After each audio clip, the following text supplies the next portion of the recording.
সুপ্রভাত বন্ধুরা, আমি মনিকা ব্লগার লাইফস্টাইল চ্যানেলে তোমাদেরকে অনেক স্বাগত জানিয়ে আজকে সকাল থেকেই নতুন একটা ভিডিও শুরু করছি। দূরে কাছে যে যেখান থেকে আমার ভিডিওটি দেখছো, বড়দেরকে জানাই আমার প্রণাম, ছোটদেরকে জানাই আমার অনেক অনেক অনেক ভালোবাসা। তো চলো, আজকে হচ্ছে ফেব্রুয়ারির 6 তারিখ। তো চলো আজকের ভিডিওটা শুরু করলাম, দেখতে থাকো। আজকে মাঠে এসেছিলাম আর পাখির জন্য দুটো গোটা ঘাস নিয়ে যাব। আর আলু গাছগুলো কি সুন্দর হয়েছে দেখো, গাছগুলো যে পরিমাণ হয়েছে সে পরিমাণ যদি আলু হয় তো ভীষণই ভালো। তো গাছ যেহেতু এত বড় হয়েছে, মনে হয় আলু ভেতরে বেশি হবে না।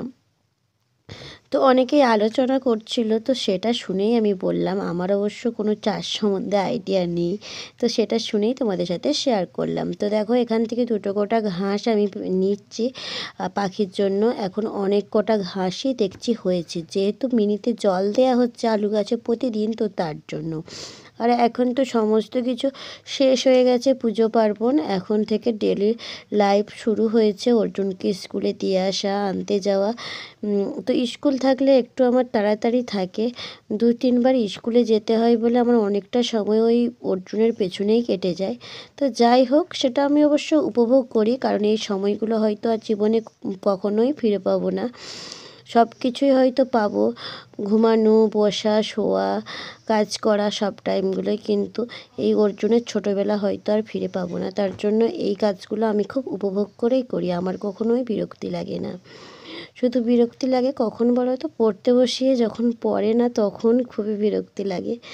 তো যাই হোক, বাচ্চা তো দুষ্টামি করবেই, এভাবেই বড় হচ্ছে, প্রত্যেকের হয়েছে, আমাদেরও হবে, তাই না? তো চলো, এখানে ফুল গাছগুলোই দেখো কি সুন্দর ফুল হয়েছে।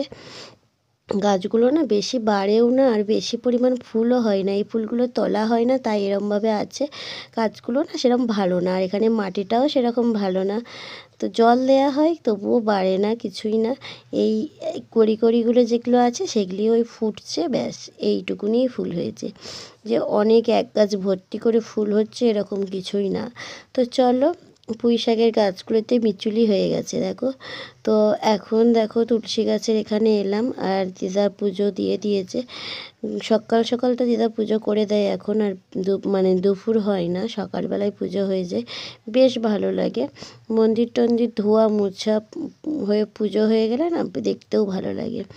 তো চলো, এখন পাখির জন্য যে ঘাসগুলো এনেছিলাম ওকে মানে ঘরে ছিল, বাইরে বার করে দিয়ে ঘাসগুলো আমি দিই।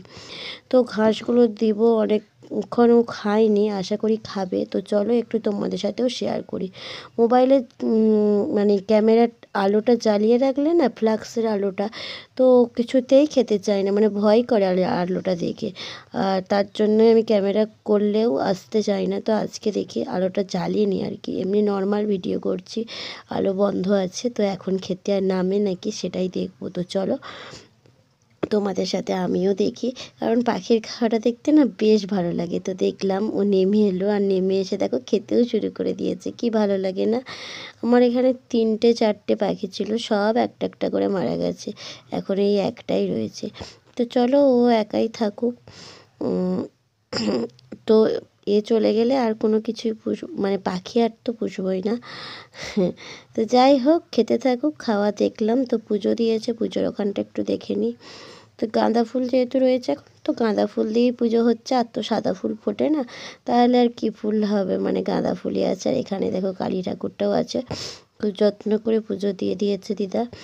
তো কালী মা, সারদা মা সমস্তটাকে পুজো দিয়ে দিয়েছে। তো চলো, এখন জামা কাপড় মাখিয়ে রেখেছি, জামা কাপড়টা কেচে নিই। তো এখন জামা কাপড়গুলো কেচে নিয়ে আমি এসেছি, এখন আমি রোদের মধ্যে মিলে দিই। আর এখানে সমস্ত চট, কম্বল, জামা কাপড় সমস্ত কিছু রোদ্রে দিয়ে দিয়েছে, কারণ প্রচুরই রোদ বেরিয়েছে আজকে, আর রোদটা না বেশ গায়ে লাগছে। এখন রোদের দিন চলে এলো, আবার সেই দিন ফিরে আসছে, গরমের দিন, বৈশাখ জ্যৈষ্ঠ মাস। বাপরে কি গরম! গরম না একদমই ভালো লাগে না, গরমে যেন ভিতর চটপট করে, গরমকালটা আমার একদমই পছন্দ না। কিন্তু কিছু করার নেই, শীত আসবে, গরম আসবে, বর্ষা আসবে, তাই তো সব কিছুকে তো মেনে নিতে হবে। ঋতু পরিবর্তন তো হবেই, ভালো না লাগার জন্য তো আর ঋতু পরিবর্তন হবে না এমনটা না। তো চলো জামা কাপড়গুলো রোদের মধ্যে দিই। আর জানি না কেন একদম কাজে এনার্জি পাচ্ছি না, কিছুই যেন ভালো লাগছে না, জানি না কেন এরকম হঠাৎ হঠাৎ করেই আমার হচ্ছে। আমি তো তোমাদেরকে মাঝে মধ্যেই বলি যে আমার একদমই ভালো লাগছে না ভিডিও করতে, কি 10 মিনিটের ভিডিও করতে হাঁপিয়ে যাচ্ছি, ফোন যেন হাতে নিতেই ইচ্ছা করছে না, কেন এরকম হচ্ছে বুঝতেই পারছি না।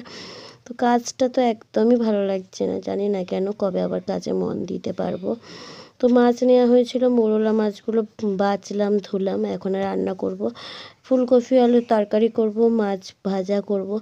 তো তার জন্য মাছের জন্য তেল গরম করতে বসিয়ে দিয়েছি। তো চলো, এখানে মাছ রয়েছে, সেই মাছগুলো ফুলকপি আলুর মাছের ঝোলে দেবো আর কি। তো এই রান্না বান্না হবে, তো চলো ঝটাপট করে নিই। রান্না করে তারপরে জল টল ভরবো, ভরে তারপরে অর্জুনকে আনতে যাব।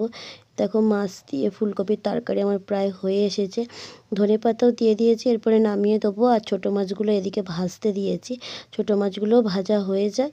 তো এখানে এসে দেখলাম ঘুঘু পাখিটা না বাসা করছে এখানে। ঘুঘু পাখি বলে বাড়িতে বাসা করতে নেই, তো বারবারই বাসাটা ফেলে দেওয়া হচ্ছে আমাদের, মানে যেগুলো আনছে তো সেগুলো ফেলে দিচ্ছি, ও আবার এসে করছে। তো চলো তাই তোমাদের সাথে একটু শেয়ার করলাম। তো চলো ওকে একটু তাড়িয়ে দিন, কারণ বাড়ির ভেতরে ঘুঘু পাখি নাকি বাসা করতে নেই। তো দেখো এটাকে ভেঙে দিচ্ছি যাতে বাসাটা না করতে পারে। তো চলো আজকের ভিডিওটা এই পর্যন্তই, কেমন লাগলো অবশ্যই কমেন্ট বক্সে কমেন্ট করে জানাবে। আর আমার এরকম ধরনের ভিডিও যদি তোমাদের ভালো লেগে থাকে অবশ্যই লাইক কমেন্ট শেয়ার আর সাবস্ক্রাইব করবে। আর আমাদের এখানের সবুজ পরিবেশটা তোমাদের সাথে একটু শেয়ার করছি, তোমরা পুরো ভিডিওটা কন্টিনিউ দেখতে থাকো। Tata, bye bye.